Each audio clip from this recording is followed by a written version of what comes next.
Amenti. Amenti means the hidden land, the unknown lands. The unknown lands is talking about that thin place between spiritual and physical, where people keep seeing this infinite plane. Because they're looking at the full spectrum of the timeline from outside the timeline, so they think it's an infinite plane, but we really in the torsion field. Right. The bottom or the top of the torsion field is the stem of the apple that we would call Antarctica. But it's a hole down there that takes you into the inner Earth. There's one in the North Pole too. That's how you know we live in the torsion field. But when we go into our awakening, we see the infinite plane, and we know what we've seen with our spiritual eye is more dependable than the physical eye. So the ones of us that believe it's flat, they convinced to that because they seen the probability spectrum and timeline, and they can see it as an infinite plane in their spiritual senses. So their spiritual senses is more important than their physical senses is to them. They would rather be spiritually in tune than to be educated by the world around them. Somebody said Superman spaceship crashed in Antarctica. It depends on which one of the parts of it you're watching, because some of them have it in the North Pole. Right? But it's still in the icy climate. It's a crystal castle. If you pay attention to it, it's a crystal castle. Right? It's in the cold climate. That's the castle of the princess of the North, the Notre Dame. The Dame of the North. Who is the Dame of the North? She's the princess where the ice is. She's the ice princess. When she get ready to be crowned queen, she becomes Isis, the embodiment of full divine feminine. It's all part of the mapping ancient history in order to restore back Earth to the original people.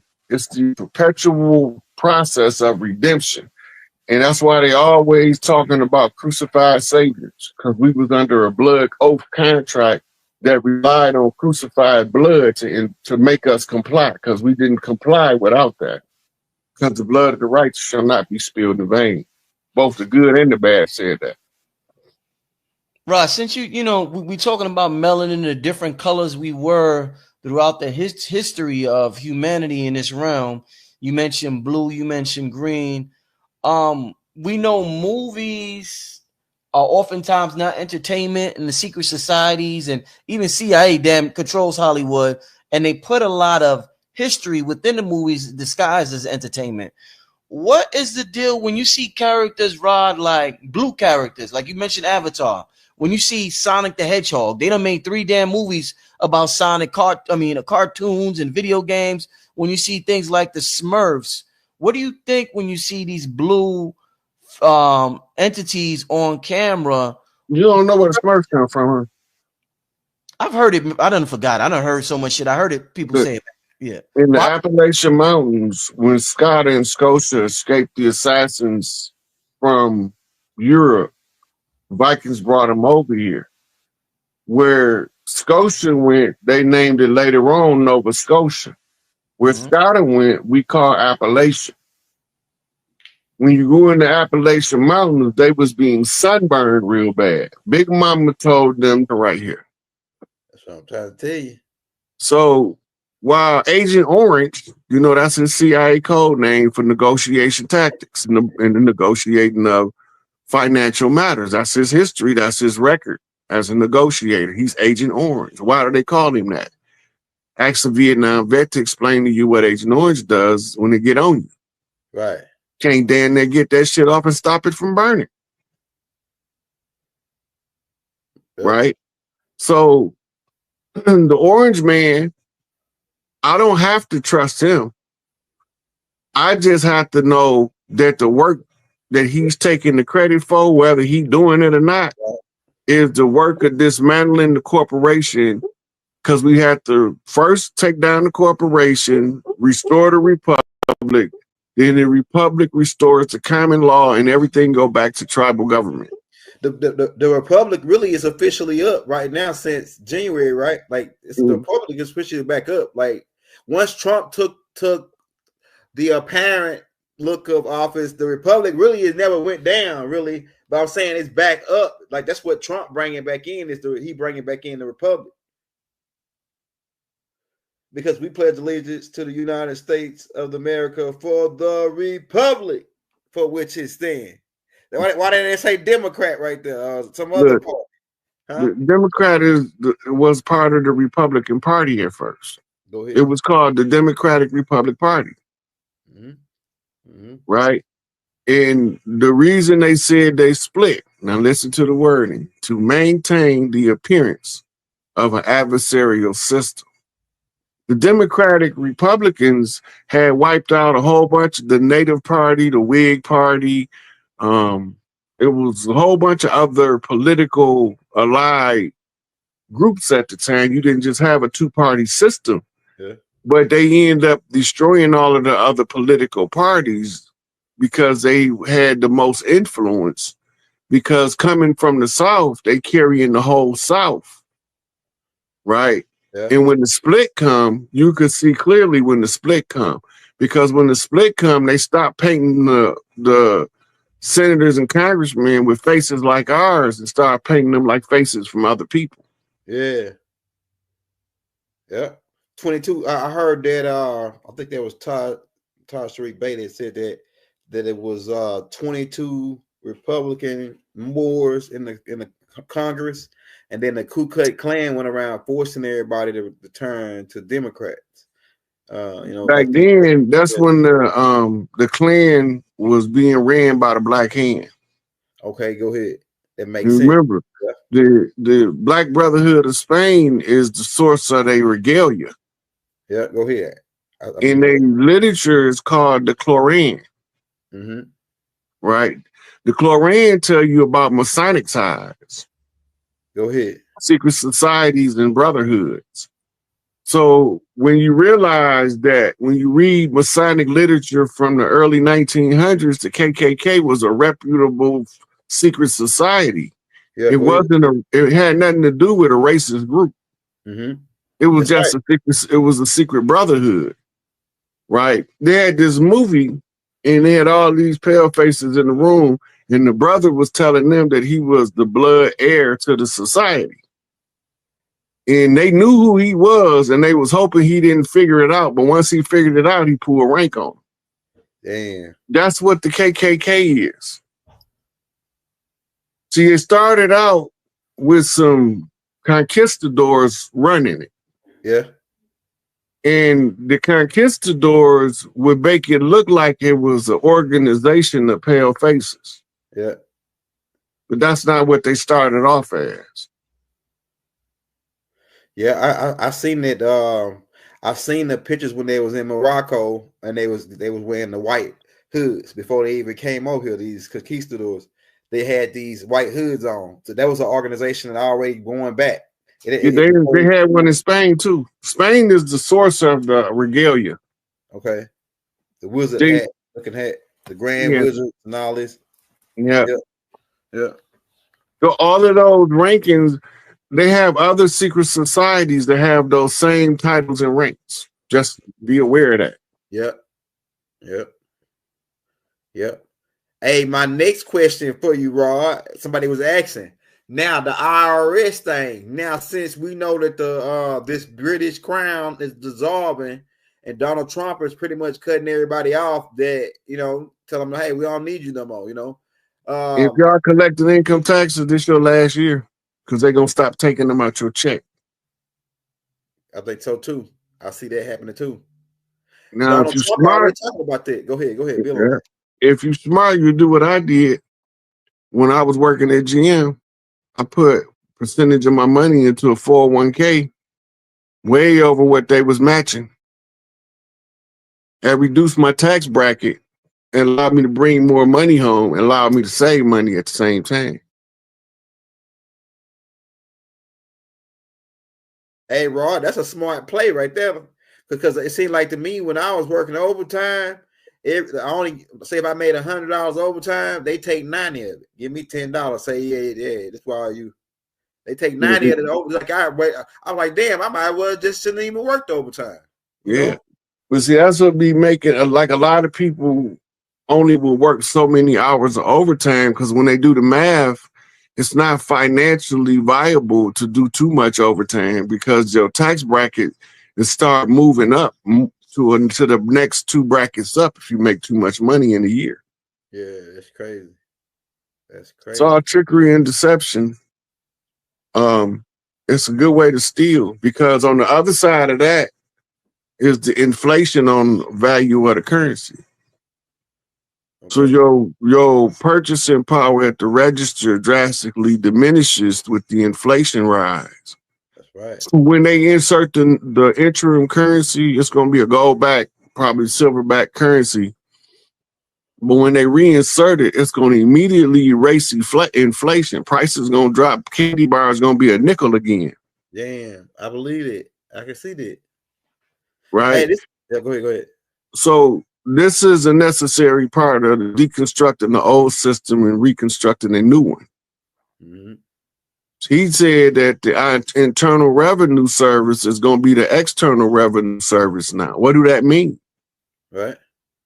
But all these people that we've been just they personal penny bank, they come over here and get in these slush funds and get whatever they need. Had the lobbyists put something in the bill so they can get economic aid. All that was the false pretense to circulate the U.S. Federal Reserve note in order to give it a appearance of a value. Mm-hmm. Mm-hmm. But it didn't really have value. The only reason why it sustained as long as it did, because America through Aramco and OPEC was forcing everybody to trade oil in US dollars because they had that stranglehold on Saudi Arabia and a lot of those Arab countries by military threat and by resource development. Mm-hmm. Most of us don't know that the United States went to Saudi Arabia and assisted them in setting up the oil rigs and all that over there. That's a carryover from America's 1800s, right? They don't find oil in Saudi Arabia until like the 1920s or 30s. So they haven't even been having money 100 years over there. And look how they doing. Yep. Now imagine when we had the same access to our own wealth as they have to theirs. Because we got way more oil. It's right. Oklahoma is the oil capital of the world. Why they ain't telling nobody that? Why they ain't mentioning that, bro? Why ain't nobody mentioning this shit? Listen, you got people like El Chapo. He was dealing with the coca. He didn't know that the resource they was forcing him to use, so he wouldn't take the resource that he was supposed to righteously use, the mineral wealth of Mexico. I tried to tell them, the people from Mexico, look up what they taking out of Mexico and ask where's that money going and who getting it. Because if Mexico's poverty is so great to make everybody want to run up here, but they minerally filthy rich. They richer than any other, they richer than Saudi Arabia, but they ain't reaping the rewards. They outsourcing the wealth. They concealing the wealth from the people. They holding it in the warlock. Now the warlock is open. Ain't no more war. It's just cleanup now. What you call the aftermath. Dr. Dre, been there, done that. You got guns, we got straps. You dig? So if they stop you from using the wealth of the land, you gonna find some way to get it from the dirt. That's our nature. They know that. So what they do, they put blockades over the nickel, cobalt, oil, because you don't know, Mexico is filthy rich in oil too. They got just as much oil as Saudi Arabia, but they're not allowed. They under U.S. embargo. Right. And they got diamonds. Doc said they got a whole bunch of diamonds on there. And he said you can smuggle, people be smuggling whole kilos, but if you can't even smuggle a little small piece of diamond from over there, they said they search you real hard for little diamonds and shit to see if you bringing it back over here. I said, damn. So they must got a lot of emeralds and stones over in Mexico. They rich on They got stones. them all up and down the West Coast. Yeah. They just don't tell people. They think that the gold rush was only gold. They got diamonds out west, rubies, sapphires, all that. They just don't want you to know it, because as long as you think all of the wealth come from one place, you're not going to look over here and say, where's my wealth going? Right. That's what Donald Trump's saying. Stop looking at everybody else's pockets to check yours. Damn, that's a cold. You remember? Remember before they shot Malcolm, that nigga said, get your hand out my pocket. Yeah. Yeah. Chickens coming home to roost. We coming to get their hands out our pocket. And to get the one who stuck his hand in there and the one who pocket he stuck it in. Because they was working together. Man, that's cold. That's become my next question, Rod. Because I got a lot of guys out here that got their money in the bank. Now, being that we're going into this type of new era, and some people got over 10,000 in the bank. What do you think? Should you think they should have all their money in the bank, or should they have half in the bank? What are your perspective on having money in the bank, being that we're going into this system? All I can tell you is anybody with money in the bank is not going to lose it. When the banks close for the resetting of the currency, then when they open back up, you're going to get the adjusted rate, right? Then with the adjusted rate is the difference without inflation attached onto it. So your 10,000 might turn into 100,000 on the rate adjustment to the new currency. Then it might turn around. They got to give you your penalty for holding your money. And that can be, so far, the precedent is set at roughly 20%. So it can be as high as 20%. So let me ask you this. Should they put that in a trust? Like have a trust where it protects that? Because under like the straw man system, they say, oh, well, because they got a thing, the IRS, not the IRS, it's somebody, they wrote a new clause in where they can seize your account under this straw man thing. So if they under a straw man, or should they put that account in a trust, or they land, or whatever? Like when the switch happens, if they got land, should they put that in the trust, or would they be good? Okay, so right now it ain't gonna really matter, because whatever you got right now, if somebody try to take it for you and turn around, it's gonna be secure because you already got it right now. That's the first thing gonna be secure. What you have right now is what the system gonna be designed to do. Once everybody's stuff, what they got right now is secured, then we say, okay, now let's see who the injured parties is and where they injured at and how we can compensate them, right? So then the first thing they're gonna go through is mortgages, car loans, and mortgages and car loan and credit cards, and systematically start giving people back money. People who had to file bankruptcy because they $300,000, $400,000 in credit card debt. Damn, that's crazy. That's usury. That was a way to enslave you to be a perpetual donor to the credit card's coffers. Damn. I like the credit card system because I like it better than using fiat, because once I use the credit card, I just take the fiat and pay the credit card off and make my credit score go up. That way, if I do want to get some, your credit score being the higher your credit score, the better slave you is. That's all that means. Oh yeah, that sounds about right. Look, I take a debit card full of money than a credit card full of credit any day.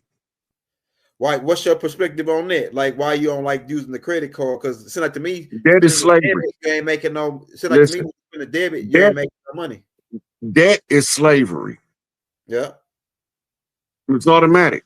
As soon as you in debt to somebody, you they slave. I'm saying it's a different type of credit card that I'm talking about. It don't matter what credit. As soon as you say credit, you saying slave. Yeah, I get that part. Credit. A creditor is the slave owner, right? Because he gave the creditee the credit. Yeah, you become the debtor. I understand that part. What I'm saying is, all right, so what we saying, we got an option. All right, we're using the fiat, which ain't money, so we still a slave using it, and we're using the credit. So either way it go, we're a slave on both ends. But what I'm saying is, when we use the credit, they keep the credit bureau keeps a record of it. And so if I was to say, if I had $10, right, I go in the store and spend that 10. All right, so that 10 just got spent, and I paid tax on it. But say if I go in there and use my credit card, right, and I put 10, and I spent 10 on my credit card, they're gonna create a credit report for me, boom, and I just take the $10 because I got a secure credit card. So secure credit card, it's like I already gave them a certain amount of money, and I'm just paying myself back. And so they report that at the credit bureau, the credit union. They report that. I'm just saying, if you still want to work the system this way, so it's not working the system. It's working you. I don't think you get what I'm saying. I get what you're saying. Soon as you said a secured credit card, it's not a debt instrument anymore. Go ahead. Because you have on reserve capital to cover the balance of whatever you use on the card. That's debit. That's not credit. But they still working. I work it as a credit, and it goes to my credit report, and it makes my credit score. Right. That's because of the nature of the fiat. Okay. It's not because of the access to the card. The card, you had to put fiat up as the collateral. The collateral is already there on the secured card. Yeah, that's a secured card. That's the same as having gold on reserve that supports this currency that's about to come out. Right. They can't print currency that devalues the gold. That means they can't print currency value that exceed the value of gold on reserve. Right. Okay, now, if you have a secured credit card, the credit card limit is how much you put up as collateral. Mm-hmm. If they was really giving you a credit card, whatever you put up would be 10% of your available accessible credit line. But they don't do that with secure cards. Secure card means if it's a $500, look, if it's a $500 secured credit card, you got to put up $500. That's not credit. Right. It's the illusion of credit so that you won't realize the difference in the debit credit systems. It's an illusion. It's a David Copperfield trick. Yeah, I know done by bankers. Yeah, so you saying don't even fuck with it. But I'm saying I'm not saying whether to mess with it or not. Look, this is the number one thing for anybody that's looking for advice from somebody else. First, assess your situation. Okay.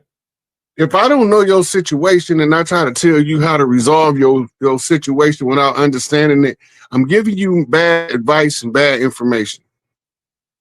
Go ahead. But as soon as I can